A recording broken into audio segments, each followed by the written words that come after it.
তৃণমূল কংগ্রেসে ফের সাংগঠনিক রদবদল। দলীয় সূত্রে দার্জিলিং, মালদা ও উত্তর দিনাজপুর জেলায় সাংগঠনিক পদে রদবদলের কথা জানানো হয়েছে। রবিবার দলের তরফে ব্লক সভাপতি, সহ সভাপতি থেকে শুরু করে যুব মহিলা তৃণমূলের এবং দলের শ্রমিক সংগঠন আইএনটিটিইউসির পদাধিকারীদের নামের তালিকা প্রকাশ করা হয়েছে।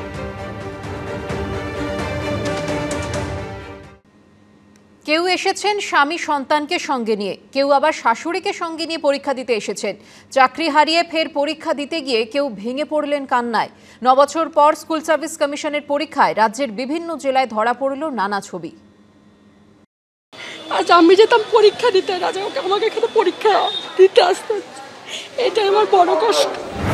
বয়স 55 চৌকাঠ ছুঁয়েছে। যে বয়সে অবসর নেওয়ার অপেক্ষায় থাকার কথা, সেই বয়সে দাঁড়াতে হচ্ছে পরীক্ষার লাইনে।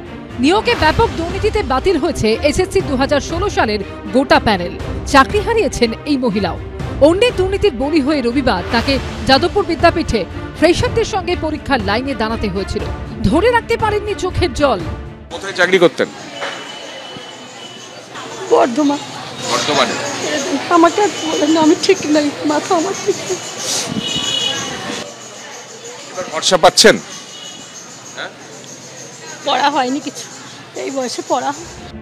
আর কয়েকদিন পরই পেরিয়ে যাবে চাকরি করার বয়স। তা সত্ত্বেও জীবনের শেষ চাকরির পরীক্ষায় বসে আশার আলো দেখছেন বনগাঁ পশ্চিম পাড়ার বাসিন্দা কিশোর কুমার সাধুখা। বয়স তো শেষের দিকে, আর কোনো পরীক্ষা দিতে পারবো না। যদি ওরা নেই তাহলে একটা সম্ভাবনা আছে। বয়সের বাধা টপকে কেউ যেমন পরীক্ষার লাইনে, সংসারের দায়িত্ব সামনে তেমনই অনেককেই দেখা গেল পরীক্ষা কেন্দ্রে। 9 বছর পর কেউ আবার সন্তানকে সঙ্গে নিয়ে এসেছেন পরীক্ষা দিতে। বাইরে বাবার কাছে সন্তান, পরীক্ষা কেন্দ্রে মা। শিক্ষকতার পাশাপাশি এও যেন এক অন্য পরীক্ষা। হ্যাঁ, বাচ্চা ছোট, তাই ওকে সঙ্গে নিয়ে এসেছি। হ্যাঁ হ্যাঁ। ভরসা পাচ্ছেন? ভরসা সেরকম পাচ্ছি না, মোটামুটি পাচ্ছি। আপনি বাচ্চাকে নিয়ে আসছেন? হ্যাঁ, না ওর বাবা আছে, বাবাকে দিয়ে দিতে হবে। বাবা বাচ্চা তো আর এলাও হবে না। হ্যাঁ, আশা রাখছেন? ভরসা পাচ্ছেন? হ্যাঁ, এবার তো একটু আশা রাখছি আর কি। আর দুর্নীতি যেন না দেখতে হয় আর কি। 9 বছর পর ফের চাকরি পাওয়ার সম্ভাবনা। হাজারো ঝক্কি সামলে অগত্যা বাধ্য হয়েই অনেকেই পরীক্ষা কেন্দ্রে। দুর্নীতি হয়েছে, এত হয়েছিল, তারপরে ভরসা রাখছেন? রাখছি, সেই জন্য তো এসেছি। ওই ছাড়া কি করব, আর দেখি হয় যদি। আপনি 2016 যখন পরীক্ষা দিয়েছিলেন, বাচ্চা তো হয়নি? না, তখন সবে বিয়ে হয়নি, তখন বিয়েও হয়নি। বাচ্চা কাচ্চা নিয়ে এই পরীক্ষা দিতে যে কষ্ট, বাচ্চারও কষ্ট, আমাদেরও কষ্ট। এখন একা থাকবে বাবার কাছে, বোন এসছে ওই জন্য দেখবে।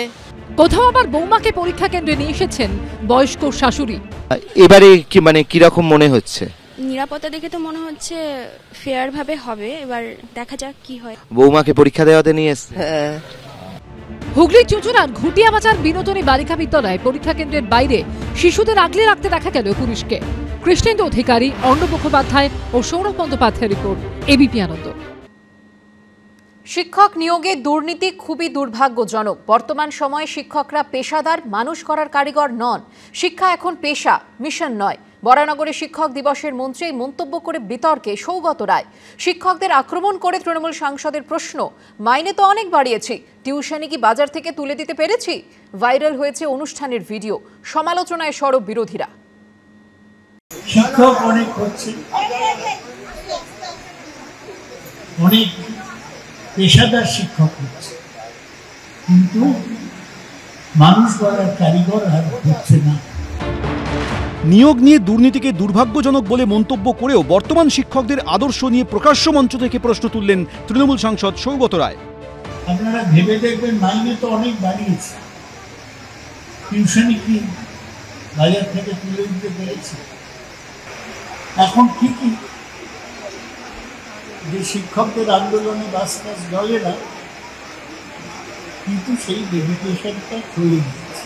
শিক্ষক নিয়োগ নিয়ে যেসব প্রশ্ন উঠে, আমি তার মধ্যে দিতে চাই না। এটা খুব দুর্ভাগ্যজনক যে আমাদের দেশে এটা হচ্ছে।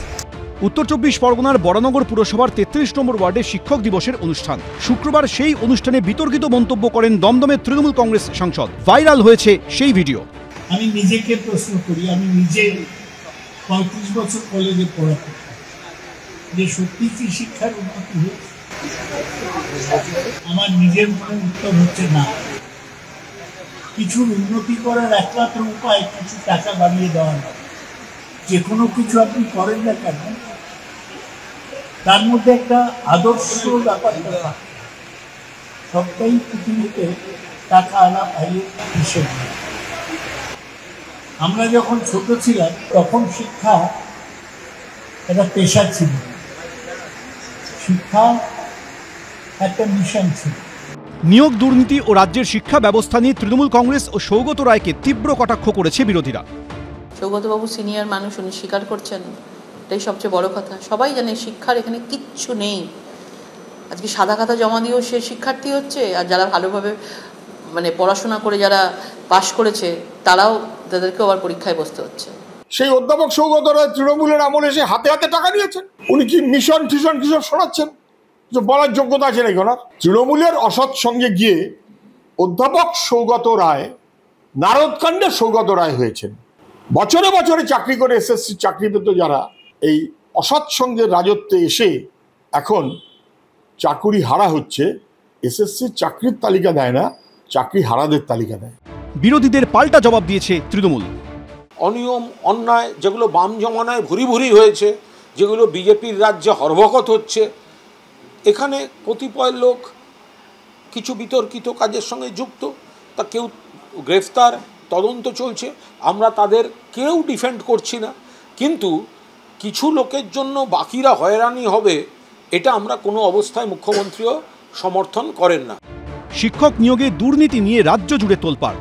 দীর্ঘ 9 বছর পর রবিবার হলো নবম দশমের শিক্ষক নিয়োগের পরীক্ষা। কড়া নিরাপত্তা, নজরদারি থেকে প্রশ্নপত্র ও ওয়েমার শিটের কার্বন কপি পরীক্ষার্থীদের হাতে তুলে দিয়ে পরীক্ষার স্বচ্ছতা বজায় রাখার আপ্রাণ চেষ্টা করেছে এসএসসি। এই প্রেক্ষাপটে শিক্ষক নিয়োগ দুর্নীতি, শিক্ষক ও শিক্ষার মান নিয়ে দলীয় তৃণমূল সাংসদের মন্তব্যে নতুন বিতর্ক তৈরি হলো। সমীরণ পাল, রাজা চট্টোপাধ্যায়, অনির্বাণ বিশ্বাস, এবিপি আনন্দ। পুজোর আর মাসখানেকও বাকি নেই, কিন্তু এখনো বিরাম নেই ডেঙ্গির। গত 3 সপ্তাহে রাজ্যে নতুন করে ডেঙ্গি আক্রান্ত হয়েছেন 2006 জন। স্বাস্থ্য দপ্তর সূত্রে খবর, যেসব জেলায় ডেঙ্গির দাপট রয়েছে সেখানে মশা নিয়ন্ত্রণে জোর দেওয়া হচ্ছে। উদ্বেগের কোনো কারণ নেই। পুজোর মুখে রাজ্যে চোখ রাঙাচ্ছে ডেঙ্গি। গত 3 সপ্তাহে রাজ্যে নতুন করে ডেঙ্গি আক্রান্ত হয়েছেন 2000-এর বেশি মানুষ। 13ই আগস্ট সংখ্যাটা ছিল 4394। 4 সেপ্টেম্বর সেটাই বেড়ে দাঁড়িয়েছে 6400। স্বাস্থ্য দপ্তরের পরিসংখ্যান বলছে, রাজ্যের 6 জেলা মুর্শিদাবাদ, উত্তর 24 পরগনা, হুগলি, মালদা, কলকাতা ও হাওড়ায় বেশি বেড়েছে ডেঙ্গি সংক্রমণ। ডেঙ্গি আক্রান্তের সংখ্যা নিরিখে শীর্ষে রয়েছে মুর্শিদাবাদ। সেখানে নতুন করে আক্রান্ত হয়েছেন 400 জন। মোট আক্রান্তের সংখ্যা 1249। দ্বিতীয় স্থানে রয়েছে উত্তর 24 পরগনা। গত 3 সপ্তাহে সেখানে নতুন করে আক্রান্ত হয়েছেন 383 জন। মোট আক্রান্ত 1109 জন। আর তৃতীয় স্থানে রয়েছে হুগলি। সেখানে নতুন করে ডেঙ্গিতে আক্রান্ত হয়েছেন 172 জন। মোট আক্রান্তের সংখ্যা 591। মালদায় নতুন করে আক্রান্ত 122 জন। মোট আক্রান্তের সংখ্যা বেড়ে দাঁড়িয়েছে 494। 5 নম্বর স্থানে রয়েছে কলকাতা। শহরে গত 3 সপ্তাহে নতুন করে আক্রান্ত 154 জন। মোট ডেঙ্গি আক্রান্তের সংখ্যা বেড়ে দাঁড়িয়েছে 482। এছাড়া হাওড়া, দক্ষিণ 24 পরগনা, পূর্ব বর্ধমানেও আক্রান্তের সংখ্যা নেহাত কম নয়। মূলত আক্রান্তের নিরিখে প্রথম দিকে রয়েছে দক্ষিণবঙ্গের জেলাগুলি। উত্তরবঙ্গের জেলাগুলির মধ্যে একমাত্র মালদাতে বেশি রয়েছে আক্রান্তের সংখ্যা। তাতে এক্সপেক্ট করিনি তা তো নয়, এই বর্ষার জলে ডেঙ্গু ম্যালেরিয়ার ইনক্রিজ করবেই। যে ডেঙ্গুর প্রবলেমটা যেটা হয় সেটা হচ্ছে জ্বরটা নামার পর। জ্বরটা নেমে যাওয়ার পর 72 ঘন্টা আমাদেরকে একটু অ্যালার্ট থাকতে হবে, কারণ ডেঙ্গুটা ওই সময়টাই খারাপ হয়ে যায়। যে ডেঙ্গুতে আমাদের সমানে জল খাইয়ে যেতে হবে, ওআরএসের জল খাওয়াতে হবে। অল্প জলেই কিন্তু এডিস মশার বংশবৃদ্ধি হয়। বিক্ষিপ্তভাবে বৃষ্টি হলেই, জমা জল থাকলেই, পুজোর সামনে প্যান্ডেলের সামনে দেখুন আমরা বাঁশ পুঁতছি, সেখানে গর্ত হয়ে রয়েছে, সেখানে জল জমছে। মুর্শিদাবাদ, মালদা এখানে বাড়ছে, সেখানে ড্রেনেজ সিস্টেম ভালো না। কোমরবিডিটি যখন থাকবে বা আনুষঙ্গিক রোগ যখন থাকবে, তখন কিন্তু ডেঙ্গির চেহারাটা কিন্তু বদলে যেতে পারে। স্বাস্থ্য ভবন সূত্রে খবর, পরিস্থিতির ওপর নজর রাখা হচ্ছে। যেসব জেলায় ডেঙ্গির দাপট দেখা যাচ্ছে সেখানে মশা নিয়ন্ত্রণে জোর দেওয়া হচ্ছে। সন্দীপ সরকারের রিপোর্ট, এবিপি আনন্দ, কলকাতা।